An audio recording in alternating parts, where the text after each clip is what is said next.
menjalankan instruksi dan perintahnya.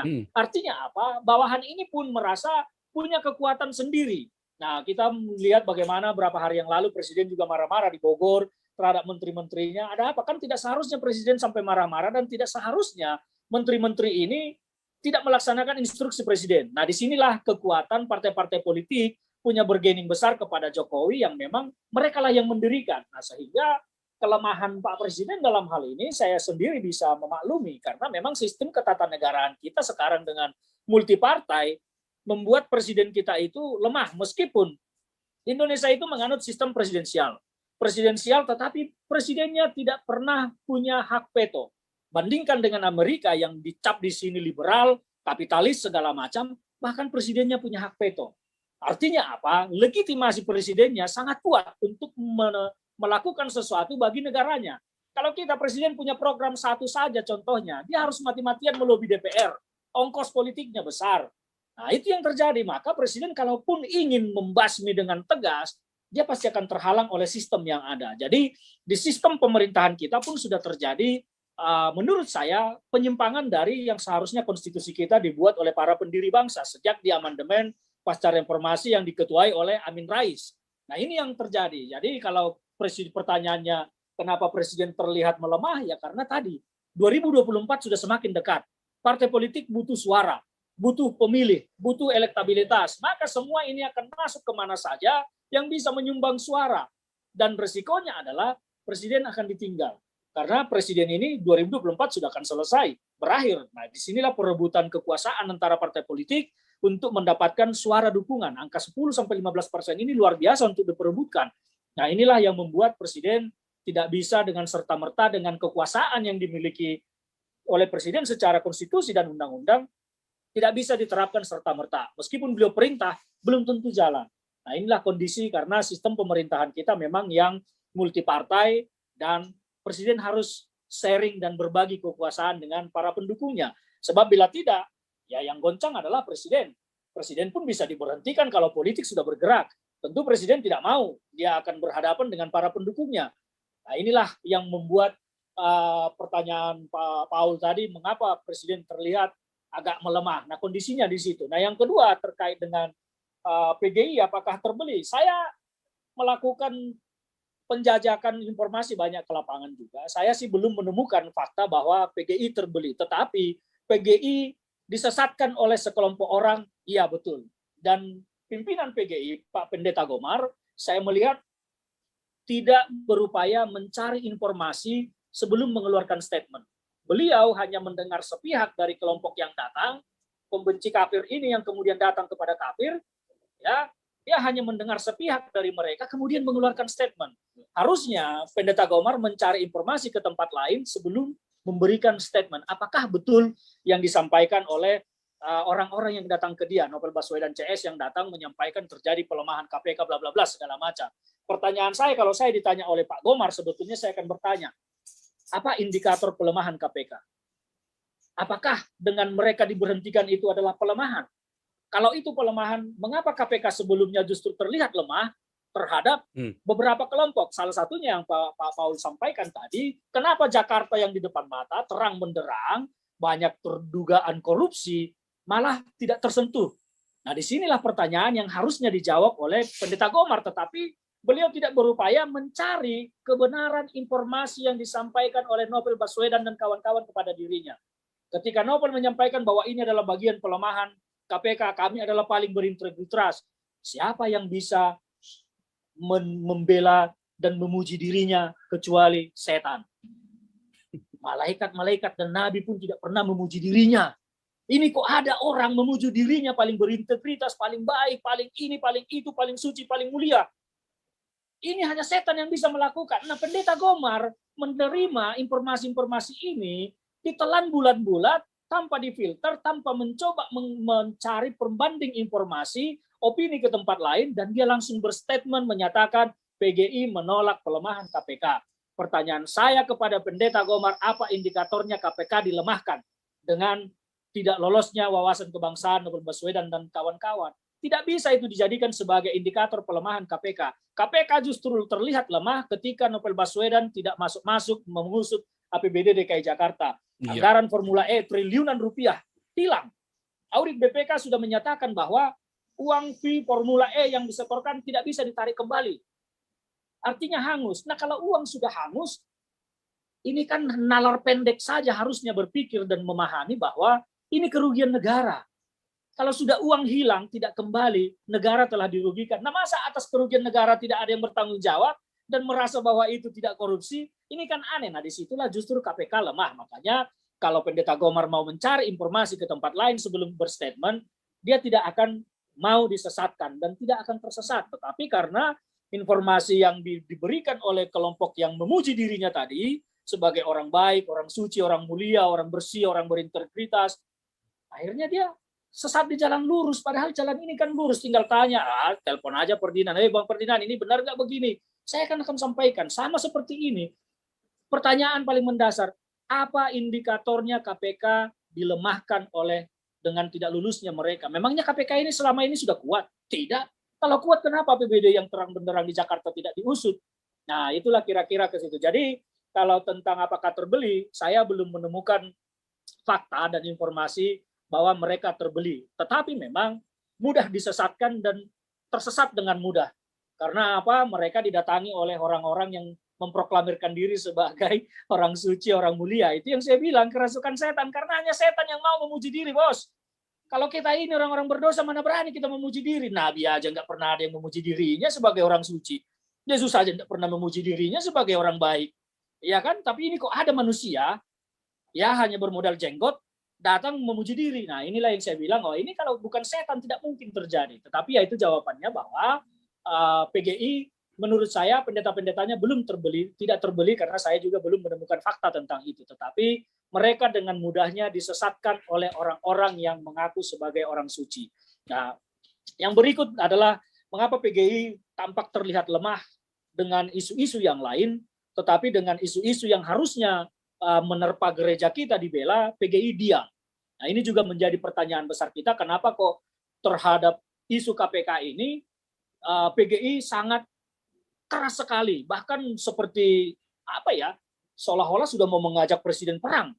Tetapi terhadap penindasan yang dialami oleh gereja-gereja kita dan jemaat-jemaat kita di banyak daerah, PGI diam. Ini ada apa sebetulnya PGI ini? Apakah memang mereka masuk zona aman untuk menikmati sesuatu? Saya juga tidak tahu. Seperti disampaikan, saya belum pernah menemukan fakta dan data atau informasi bahwa ada PGI-PGI kita, pendeta-pendeta kita yang terbeli di sana. Tetapi mungkin saja kalau ular piton, kalau sudah kekenyangan makan, dia tidur. Tapi ular piton akan merasa terganggu ketika ada juga yang memberikannya meskipun kekenyangan. Kalau ada yang menyodorkan kambing guling ke dia, dia tetap akan bangun dan memakannya kembali. Nah, saya tidak tahu apakah seperti ini yang terjadi. Tapi mudah-mudahanlah dengan apa yang menjadi kritik masyarakat, di sini pun di Indonesia ini kritiknya luar biasa deras terhadap PGI ya, atas peristiwa yang terjadi.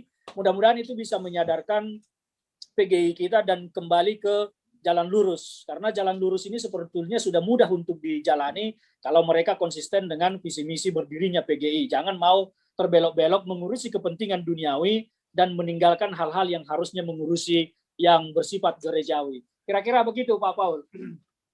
Iya, luar biasa speechless saya. Saya mau kejar, tapi mungkin lebih baik rakyat jelata yang mengejar aja nih pertanyaannya nih. Kalau nanti saya dominan semua, nggak asik juga. Cuma saya mau komentar. Kemarin saya datang ke PGI, ngaku-ngaku nabi, dibilang orang nggak jelas. Ini nggak benar ini PGI berarti ini. Kenapa sama nabi tak berjenggot nggak diakuin, tapi ada orang berjenggot ngaku orang suci? Ya ya, ini saya agak bingung juga nih. Oke, kita biarkan rakyat jelata melengging dulu, Bang. Oke, baik, Victor silakan. Mandayo, silakan. Iya, terima kasih Pak Paul. Salam buat semuanya, Bang Ferdinand, salam. Halo Mbak. Halo. Iya, gini, yang ada beberapa yang saya mau komentar dulu ini ya, sebelum saya masuk ke pertanyaan. Terkesan ini Pak Bang Ferdinand ini agak melempem terhadap Pak Jokowi. Saya ingat banget, kalau saya juga penggiat Twitter, dan kita sempat berseberangan di Twitter waktu Bang Ferdinand masih di Demokrat. Begitu menusuk Jokowi, mencibir Jokowi, hancur-hancuran dengan segala kebijakannya. kok sekarang kelihatannya membela banget gitu Bang. Apa karena udah di PDIP gitu? Oh, Ya. jadi ya saya jawab Pak ya. Jadi begini, saya sudah berdiri di luar dalam artian sebagai oposan dan berdiri di dalam sebagai pendukung pemerintah. Saya bisa memilah bagaimana berdiri di oposisi itu juga kemunifikannya lebih luar biasa daripada kemunafikan penguasa. Akhirnya apa? Saya harus memilih salah satu, di munafik mana yang lebih kecil saya harus berdiri. Jadi kalau saya pribadi ketika keluar pun dari Demokrat, saya menyatakan bahwa saya tidak membela dan mendukung Jokowi secara personal, tetapi saya membela pemerintah. Karena apa? Salah satu misi pemerintah adalah waktu itu membubarkan HTI dan FPI yang kemudian terwujud. Nah inilah dasar saya kenapa kemudian mendukung pemerintah. Tapi pernyataan saya tetap tegas bahwa saya tidak mendukung Jokowi secara pribadi. Ya, sampai sekarang pun saya melakukan hal itu karena apa? Kalau saya terus berdiri bersama oposisi yang ternyata kemunafikannya jauh lebih besar, saya akan lebih jauh lagi tersesat. Jadi itu alasannya saya bukannya mau melemah terhadap Pak Jokowi, saya pun menyampaikan beberapa kritik kepada beliau meskipun jalurnya tidak secara terbuka. Saya menyampaikan banyak pendapat ke beliau melalui jalur-jalur yang saya miliki karena saya tidak ingin berbenturan dengan oposisi dan berbenturan juga dengan pemerintah. Saya sudah mendeklarasikan diri sebagai pendukung pemerintah dengan alasan, dengan dasar terutama tadi bahwa pemerintah ini giat untuk menentang kelompok intoleran dan ini adalah yang membuat saya salah satu semangat untuk mendukung pemerintah. Karena apa? Di Demokrat, saya ini adalah salah satu korban yang diserang habis-habisan, dituduh sebagai anti-Islam. Itu salah satu alasan saya keluar. Di sana itu, wah Ferdinand itu anti-Islam, bla bla, karena saya keras terhadap HTI dan FPI. Saya tentu tidak nyaman dengan itu, maka saya memilih keluar daripada saya di dalam. Untuk apa? Saya tuh tidak pecinta kekuasaan. Kalau saya pecinta kekuasaan dari 2014, saya dengan Pak Jokowi itu, saya bisa minta apa saja ke beliau. Tapi saya tidak lakukan. Ketika Jokowi dan pemerintahannya di 2015 menurut saya menyimpang, saya pun check out dari sana. Saya pergi, saya tinggalkan, saya memilih ke oposisi. Saya bersama-sama dengan oposisi, banyak sekali tokoh-tokoh oposisi kelas atas yang sudah saya temani duduk, temani makan, temani diskusi. Ternyata apa? Mereka juga jauh lebih munafik daripada penguasa yang ada. Nah ini membuat saya menganalisis semua sampai akhirnya pada Pilpres 2019, keputusan Partai Demokrat mendukung Pak Prabowo, saya harus mengikuti itu karena saya juga tidak punya karakter pengkhianat. Saya tidak mau menjadi pengkhianat bagi kelompok saya. Karena ketika situasi semakin meruncing, saya juga memilih pergi dari tim pemenangan Prabowo Sandi pada saat itu. Sampai ujung-ujungnya semakin saya mempelajari di dalam, bahwa di sana ternyata banyak sekali musuh negara. Ya, musuh negara. Harus digarisbawahi, bukan musuh Jokowi. Musuh negara yang bernaung, bersarang, memanfaatkan posisi Prabowo sebagai capres. Dan itu membuat saya semakin kuat untuk pergi meninggalkan tim pemenangan Prabowo dan sampai kepada ujungnya juga saya meninggalkan Partai Demokrat. Tetapi intinya adalah saya tidak pernah mau menjadi penjilat bagi kekuasaan. Saya tidak punya tipikal seperti itu, tetapi saya masih punya prinsip. Tetapi karena pemerintahan Jokowi saya lihat keras dan keberaniannya membubarkan HTI dan FPI ini tidak mudah loh. Bahkan sampai menangkap Rizik Syihab dan geng-gengnya sekarang ini bukan pekerjaan mudah. Disitulah saya menjadi semakin berniat mendukung pemerintahan Pak Jokowi. Tetapi bukan mendukung Jokowinya secara personal. Saya tetap di garis itu. Begitu Pak. Iya, itu inti pertanyaannya bukan itu. Itu baru pembukaannya tadi kan Pak ya, Bang Ferdinand. Nah ini terkait kita dengan fokusnya ke PGI Kerasukan Setan ya. Iya, justru ini itu kan pembukaan tadi. Maksudnya saya dengan tadi ngomong masalah itu. Nah intinya kan masalah PGI sekarang. Seperti Bang Ferdinand bilang tadi, ada baru dekat ini pembantaian di Poso. Poso itu adalah kota saya. Saya lahir di kota Poso. Saya asli Poso. Iya. Kemudian saya juga mengalami kerusuhan dari 2098 di sana. Akhirnya saya menyingkir. Nah, ini yang menjadi pertanyaan saya. PGI plus Pak Jokowi, statement apa yang pernah dikeluarkan untuk menenangkan masyarakat di sana? Nggak ada. Kemudian oke lah, kalau memang perpanjangan tangan pemerintah kabupaten adalah bupati adalah perpanjangan tangan pemerintah pusat, pun tidak ada tindakan apa yang di sana.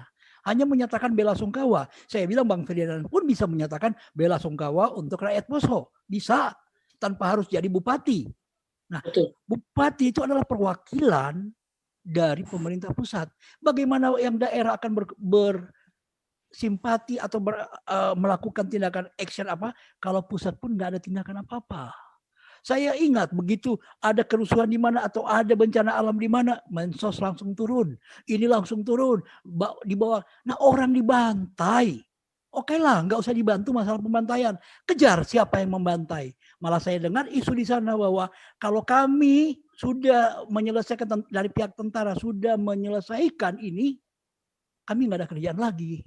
Artinya bisnis keamanan pun dijadikan bisnis. Nah, inilah saya bilang Pak Ferdinand, karena Bang Ferdinand itu dekat ya dengan Pak Jokowi, tolong bantu tanyakan, nggak susah kan? Atau ke PGI yang selama ini begitu dengan pongahnya menyatakan begini KPK begitu, apa hak mereka untuk berbicara? Mewakili saya orang Kristen, jangan wakili gereja. Silakan Nasi Gomar mewakili pribadinya sendiri. Jangan wakili PGI, karena saya Kristen, saya bergereja, saya malu. Dan maaf, Gomar bukan pendeta saya, itulah. Makasih banyak ini Bang Ferdinand, kita bisa komunikasi. Luar biasa. Terima kasih. Tuhan berkati. Ya, ini tadi curhatan rakyat jelata tadi yang berikutnya. Tapi kita lanjut dulu nih ya. Ini memang rakyat jelata banyak yang ingin melengking ini. Oke, kita lanjut dulu. Ini ke Jakarta Sihol, lalu Pak Matias Tamba. Oke, Jakarta Sihol, silakan. Baik, terima kasih. Ya, terima kasih. Horas, Horas. Selamat malam. Shalom, Pak Pendeta, Pak Pastor Paul ya, teman-teman semua. Saya seperti biasa, Pak Paul akan melihat sedikit dari sudut lain. Pertama seperti ini. Saya sependapat dengan apa yang dikatakan Pak Ferdinand tadi ya. Seharusnya kan Pendeta Gomar itu ya tanya kanan kiri lah ya. Yang saya bingung kok dia nggak nanya ke ketua KWI, ke ketua Walubi, ke ketua Konghucu. Putus ya suaranya, Jakarta Sihol. Gangguan sinyal ya.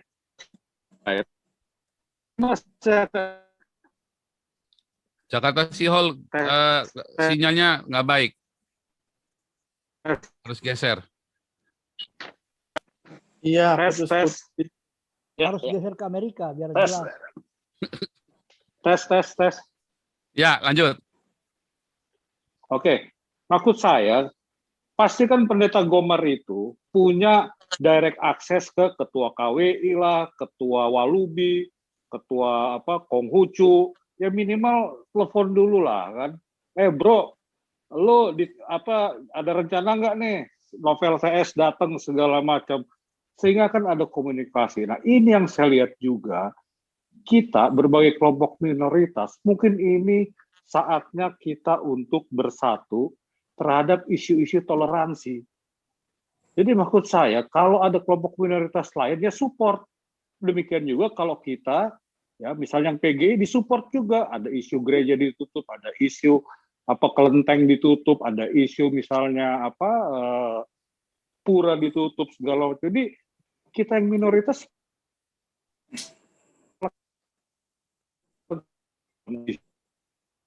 putus lagi.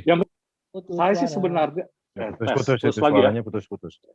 Ya, yang kedua tes. Yang kedua, saya sih sebenarnya menghimbau kepada denominasi gereja yang mendukung Pendeta Gomar sebagai ketua PGI, berbicaralah ya. Kalau saya telusuri di Google, ini mohon maaf ya yang teman-teman dari HKBP, yang merekomendasikan adalah HKBP. Ya mungkin Eporus HKBP lah yang sudah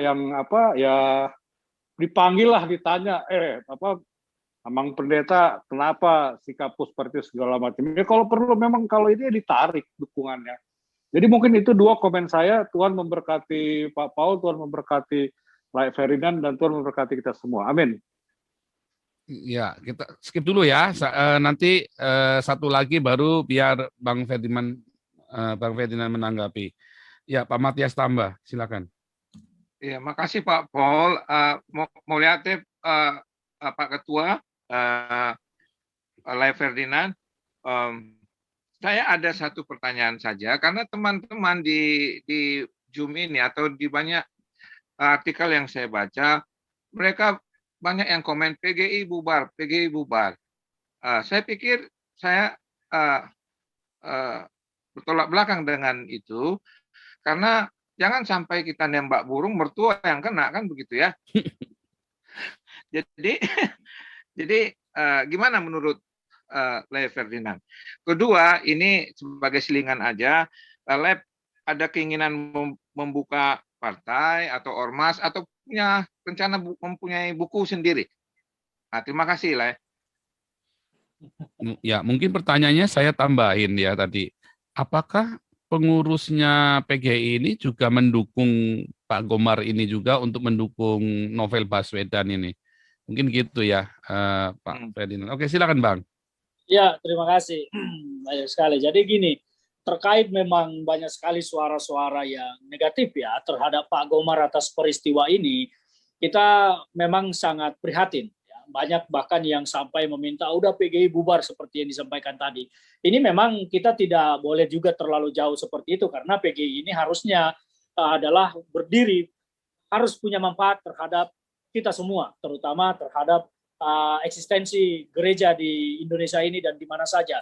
Jadi kalau saya pun tidak sependapat terhadap PGI bubar, tetapi PGI ini harus kita luruskan, harus kita koreksi. Ketika dia belok di jalan lurus yang harusnya dijalani, kita harus kembalikan dia ke jalan lurus. Nah, itu prinsipnya di situ. Saya pun tidak setuju kalau PGI harus dibubarkan. Tapi masalah Pak Gomar tadi memberikan pernyataan-pernyataannya, yang saya dengar kan Pak Pendeta Gilbert juga sudah menyampaikan statementnya melalui videonya yang beredar bahwa beliau pun protes terhadap apa yang disampaikan oleh Pak Gomar sebagai Ketua Umum PGI, karena dianggap ini bukan keputusan dari sidang atau rapat dari pengurus PGI secara keseluruhan, tetapi di sini ada Ketua Umum PGI bersama beberapa orang menerima rombongan Novel Baswedan dan kawan-kawan yang datang, kemudian diterima dan mengeluarkan statement. Nah, inilah yang menjadi banyak kalau saya tanggap protesnya Pak Pendeta Gilbert dalam hal ini bukan pendapat dari PGI. Bukan pendapat dari PGI karena tidak pernah diundang pengurus harian lengkap PGI untuk merumuskan apakah sikap PGI harus seperti ini atau seperti itu. Nah, itulah juga kelemahan yang terjadi dari Pak Gomar. Dia juga tidak bertanya ke tempat-tempat lain, tidak bertanya ke orang lain, apalagi di internal pun dia tidak melakukan dulu rapat pengurus lengkap. Nah, ini yang kita sayangkan. Semestinya kalaupun Pak Gomar sebagai seorang tokoh bangsa, kita anggaplah dulu sebagai tokoh bangsa, menerima warga negara yang ingin curhat kepada dirinya, sebetulnya tidak apa-apa. Tetapi jangan memberikan statement yang sudah langsung memvonis, menghakimi, dan memutuskan sesuatu sebelum ini menjadi sebuah kebenaran. Nah, kesalahan Pak Gomar adalah di situ. Dia langsung memutuskan sesuatu, menyatakan bahwa ini tidak boleh, KPK diperlemah, dan keberpihakannya kepada Novel dan kawan-kawan ini menjadi nyata. Sementara di kalangan pakar-pakar hukum pun di Republik ini terus menjadi perdebatan terkait dengan substansi yang ada. Karena kalau kita melihat perdebatan yang ada ini kan opini yang selalu digiring oleh pendukung Novel Baswedan dan Novel Baswedan semua adalah isu pelemahan terhadap KPK. Tidak pernah mereka membawa narasi bahwa ini sesuatu yang melanggar aturan lah, kira-kira seperti itu. Tetapi narasi yang mereka bangun hanya sebatas ini melemahkan KPK, ini melemahkan KPK. Sementara pertanyaan saya tadi adalah apakah ini layak dijadikan indikator pelemahan KPK? Menurut saya tidak sama sekali. Nah, ini Pendeta Gomar semestinya beliau harus mencari informasi pembanding terhadap apa yang diterimanya. Itu yang saya sampaikan sejak awal tadi, dan itulah dasarnya kenapa saya menyampaikan statement yang cukup keras terhadap Pendeta Gomar. Kesalahannya adalah di situ. Dia membawa organisasi berbicara langsung, padahal ini belum menjadi sebuah keputusan lembaga. Kita tahu PGI ini, seperti yang disampaikan tadi, harusnya mengurusi hal-hal yang gerejawi. Ini kan ada sekelompok orang yang mati-matian ingin mempertahankan jabatan dan langsung dibela atas nama PGI. Sementara banyak masyarakat Kristen di Indonesia ini melihat ya novel ini sebagai salah satu, dan teman-temannya barangkali di sana, kita tidak tahu semua siapa saja, adalah pihak-pihak yang memang tidak menerima toleransi dan tidak menerima perbedaan. Mereka bahkan membangun opini secara liar ya. Kita tidak tahu pertanyaan apa sebetulnya yang disampaikan oleh Pusat Psikologi TNI Angkatan Darat, karena mereka lah yang menyusun itu bekerja sama dengan BAIS, dengan BIN, dengan BNPT dan BKN. Ini pertanyaan bukan dirumuskan oleh hanya satu kelompok saja. Namanya tes psikologi ini macam-macam. Saya juga pernah mengalami tes psikologi. Pertanyaannya ke saya begini, Bang, kamu punya teman laki-laki. Teman laki-laki ini punya pacar yang mana pacarnya ini juga adalah sahabatmu. Tiba-tiba wanita ini hamil di luar nikah. Apa yang kau lakukan? Jawabannya, kau cari laki-lakinya untuk bertanggung jawab, atau kau biarkan begitu saja, atau ketiga, kau tanggung jawabi perempuannya. Ini pertanyaan psikologis yang tentu akan mengukur kita itu siapa. Kalau mencari laki-lakinya, semua orang bisa melakukan itu. Meninggalkan perempuannya pun membiarkan semua orang bisa melakukan itu. Tetapi tidak semua orang akan bisa melakukan, saya akan menanggung jawabi perempuan itu. Nah, disitulah karakter seseorang dinilai. Nah, pertanyaan-pertanyaan psikologi kan seperti itu. Tidak ada pertanyaan psikologi yang menyatakan 1 + 1 sama dengan berapa. Itu bukan psikologi. Nah, inilah yang dibangun oleh mereka, sementara pertanyaan-pertanyaan pada tes wawasan kebangsaan itu adalah sifatnya seperti pertanyaan-pertanyaan psikologis tadi. Tidak ada yang langsung letter luck, 1 + 1 berapa, 2 + 2 berapa. Nah, ini yang narasi yang dimainkan oleh mereka terus, dan sehingga banyaklah mereka yang dianggap gagal tidak memiliki wawasan kebangsaan, karena informasi yang kita dapat juga, pertanyaan-pertanyaan ini ada banyak sekitar HTI, FPI, segala macam. Ya kalau sudah mendukung HTI, FPI, ya tidak mungkinlah lulus tes wawasan kebangsaan. Sama sekali tidak mungkin. Pengamalan Pancasila sila ketiga, salah satunya masalah persatuan Indonesia adalah menerima perbedaan, menerima toleransi. Nah ini kan kalau mereka sudah gagal di situ, artinya ya wajar tidak lolos tes wawasan kebangsaan. Nah, tetapi mereka terus membangun opini-opini negatif seolah-olah mereka ini adalah kelompok orang baik, orang suci, orang mulia yang disingkirkan supaya terjadi perampokan bebas kembali. Nah, inilah perang opini yang terjadi deras sekali. Nah, masyarakat di sini pada umumnya yang memang dia Kristen, banyak sekali yang mengontak saya terkait dengan statement saya, menyatakan, Abang benar, apa yang Abang sampaikan benar. Nah, inilah yang harus sebetulnya dievaluasi juga oleh Pak Pendeta Gomar. Bahkan di situsnya PGI sempat mengeluarkan statement ya, atau itu bantahan atau klarifikasi, tapi tiba-tiba pun hilang. Bantahan itu tidak bisa kita buka lagi karena panjang lebar dijelaskan di sana, tetapi tidak menjawab pertanyaan masyarakat, ada apa? Kenapa PGI mendukung Novel Baswedan yang menurut kalangan minoritas di sini, beliau ini adalah bagian dari kelompok yang menolak intoleransi. Kan itu yang menjadi image publik di Indonesia ini. Jadi apa yang saya sampaikan adalah mewakili banyak pertanyaan, mewakili banyak pemikiran daripada teman-teman kita di sini. Kira-kira seperti itu, Pak Paul. Ini tambah menarik lagi. Soalnya tadi kalau kita bilang ya, ada 7 yang Kristen toh, yang tidak lulus tes wawasan kebangsaan juga, ya, dan salah satunya adalah keluarganya Ketua PGI nih. Kabarnya begitu. Nah ini kan ada konflik kepentingan lagi kan, ya, antara kalau itu benar ya memang akan menjadi konflik kepentingan, betul. Kalau itu benar, tapi apakah itu benar atau tidak, saya pun belum. Dan kedua, ya. ada isu kalau Pak Ketua ini ada masalah sebelumnya dan sedang diusut oleh Pak Luhut. Tapi ini baru isu ya, ini baru isu. Nah, ini mungkin kita lontarkan sengaja, mungkin ya ada apa, ya kan? Nah, mungkin itu kali. Tapi kita ini cukup menarik ya. Ini nanti saya kejar lagi. Tapi kita biar kayak jelata dulu ya, Bang. Ya, Oke, lanjut dulu nih ya. Ini Pak Tambunan, Pak Endro, lalu Pak Beta Maluku. Oh, Pak Matias Tambah tadi ada mau melanjutkan? Iya, sedikit, Pak. Tadi ya, mengenai membuka partai baru atau ormas atau buku. Oh iya, buku. Tidak, jadi gini Pak, saya tidak punya niat untuk membuka partai, wah itu kan pekerjaan berat ya. Tapi saya memang punya cita-cita yang belum kesampaian sampai sekarang, meskipun sudah pernah saya mulai, saya ingin menulis buku. Itu memang sudah pernah saya lakukan, tapi agak tersendat, belum terselesaikan sampai sekarang karena aktivitas tiba-tiba banyak sekali ini itu segala macam, dan buku itu sampai sekarang masih menggantung, Pak Matias, kira-kira seperti itu. Kalau yang lain-lain tidak, saya untuk membuka partai politik tidaklah, tapi untuk membuka dan mendirikan ormas memang saya sudah melontarkan itu. Saya berniat sekali mendirikan ormas yang sifatnya kembali mengangkat budaya-budaya leluhur kita, karena kita ini bisa tetap bertuhan dan tetap berbudaya. Tujuannya adalah melawan gerakan Arabisasi yang memang saat ini semakin luas sekali ya. Bahkan orang-orang bicara di Indonesia ini sudah seperti Arab saja. Saya sangat prihatin atas itu, maka saya ingin mengangkat kembali budaya-budaya kita. Bahkan namanya pun sudah sempat saya sampaikan, saya bikin namanya Bantara, Barisan Anak Nusantara. Tapi belum saya deklarasikan. Sebetulnya hari ini adalah tanggal yang saya pilih sesuai dengan hari lahirnya Pancasila untuk mendeklarasikan acara tersebut, tetapi dari teman-teman meminta ke saya, Bang, ditunda dulu karena masih terlalu banyak isu yang berkeliaran lah di tengah publik. Kita cari nanti tanggal yang pas untuk itu. Kira-kira begitu. Jadi ada dua itu, Pak Matias.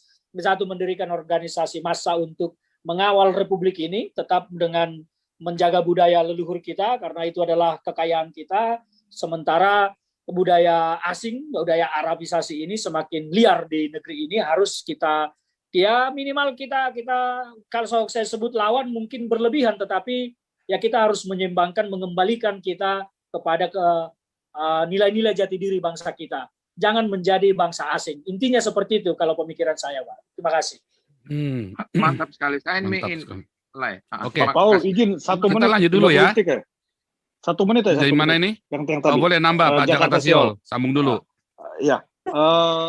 Ini mau tanya sedikit. Tadi yang aku kan bilang kenapa nggak ditarik aja lah sama HKBP kan? Kan HKBP yang nyalonin pendeta Gomar kan. Keliling bagi sembako, Pak Tarik Paul. aja lah sama HKBP gitu. Ya, ya mungkin karena beliau sudah terpilih kan, HKBP tidak mungkin bisa menarik, tetapi akan ada mekanisme internal PGI sendiri bagaimana memilih ketua di sana. Kalau HKBP saya melihatnya tidak bisa menarik Pak Gomar kembali karena dia sudah diserahkan untuk memimpin di PGI, dan dia terpilih memimpin PGI kan bukan karena HKBP, tetapi dipilih oleh banyak organisasi-organisasi gereja. Jadi PGI pasti punya mekanisme sendiri, apakah mempertahankan Pak Gomar sebagai ketua umum atas peristiwa ini, atau akan ada perwakilan-perwakilan organisasi gereja lainnya mengajukan protes dan mungkin semacam mosi tidak percaya kepada Pak Gomar yang kemudian berbuntut kepada penggantian ketua umum PGI. Saya sih mendukung dan berharap kepada teman-teman organisasi gereja yang bernaung di bawah PGI untuk mengajukan mosi tak percaya kepada Pendeta Gomar. Kemudian ya sudahlah, kita gantilah, kita pilih ketua umum PGI memang yang punya wawasan dan konsep bagaimana membangkitkan gereja di Indonesia ini bisa tumbuh dan bertahan hidup, karena kita ini sekarang tertindas betul. Begitu, atau Pak. Ya mudah-mudahan Pendeta Gomar ya mundur dulu lah daripada dimosikan tidak percaya. Oke, lanjut. Nanti buat kesimpulan. Oke. Kesimpulan jangan dibikin di depan dong, nggak seru. Jangan. Oke, nih biar Pak Tambunan, Pak Endro, Pak Beta Maluku, silakan. Siap. Ya, Pak Tambunan silakan.